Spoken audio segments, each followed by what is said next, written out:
2024-25 অর্থ বছরের বাজেট প্রস্তাবের পরদিন বাজারে আগের বাড়তি দামে বিক্রি হচ্ছে নিত্যপণ্য। প্রতি বছর বাজেট ঘোষণার পরপর বেশ কিছু পণ্য ও সেবার দামে পরিবর্তন দেখা যায়। বাজেট প্রস্তাবনায় পরবর্তী অর্থ বছরের জন্য কিছু পণ্যের শুল্ক ও কর হারে পরিবর্তন আনা হয় বলে দামের ক্ষেত্রে এ ধরনের পরিবর্তন দেখা যায়। তবে এবারের চিত্র ভিন্ন। করের ছাড়ের প্রস্তাবের পরও বাড়তি দামে বিক্রি হচ্ছে বেশিরভাগ নিত্যপণ্য। অন্যদিকে যেসব পণ্য শুল্ক আগের চেয়ে বাড়ানো হয়েছে সেগুলোর দাম বেড়ে গেছে।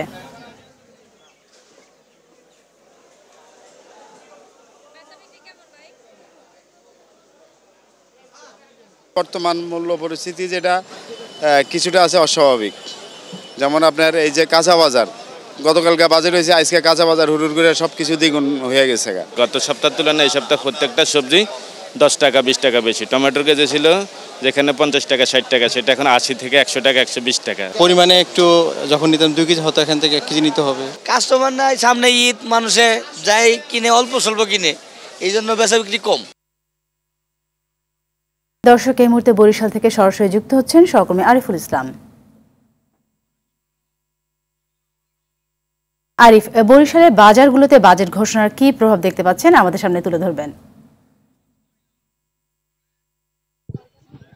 সাথী, ধন্যবাদ আপনাকে। আসলে বাজেট গতকালকে সংসদে পেশ করার পরপরই কিন্তু একটি উত্তাল অবস্থা সারা দেশের নয়, বরিশালেও। তবে বরিশালে যে বিষয়টি লক্ষণীয় আমরা দেখতে পেলাম যে কাঁচা বাজারের যে বিষয়টি সবসময় সাধারণ মানুষের বিশেষ প্রয়োজন থাকে, সেই জায়গা থেকে কিন্তু তেমন প্রভাব পড়েনি। কিন্তু ধূমপান, সিগারেট থেকে শুরু করে অন্যান্য যেই পণ্যগুলো রয়েছে, আমরা গতকালকে রাতেই কথা বলেছিলাম, ইলেকট্রিক পণ্য সামগ্রী যারা বিক্রি করছেন সেগুলোর উপরে কিছুটা প্রভাব পড়ছে। অর্থাৎ বাজেট পাশ হবার আগেই কিন্তু এই সব পণ্যের উপরে যে প্রভাবটা পড়েছে। আর বরিশালের যে বাজার রয়েছে খাদ্যদ্রব্যগুলো, সেখানে এখন পর্যন্ত তেমন কোনো প্রভাব আমরা লক্ষণীয় নয়। গত সপ্তাহে যেভাবে দাম ছিল, এই সপ্তাহে আমরা সেই একই দাম দেখেছি। খাসির মাংস 1100 টাকা কেজি, গরুর মাংস সেই 780 থেকে 800 টাকা কেজি।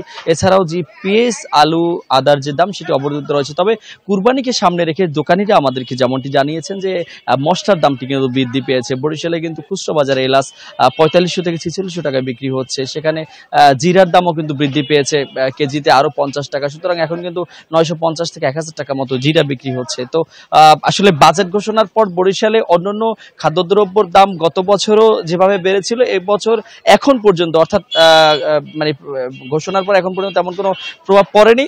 যেই প্রভাবটি পড়েছে সেটি হচ্ছে যে ধূমপান কিংবা ইলেকট্রিক সামগ্রীর উপরে গতকালকে থেকে আমরা লক্ষ্য করেছি। আর বরিশালের এছাড়াও খাদ্যদ্রব্য যেগুলো রয়েছে সেগুলো অপরিবর্তিত রয়েছে। সাথী, বরিশাল থেকে ছিল এই আমার কাছে তথ্য। ধন্যবাদ।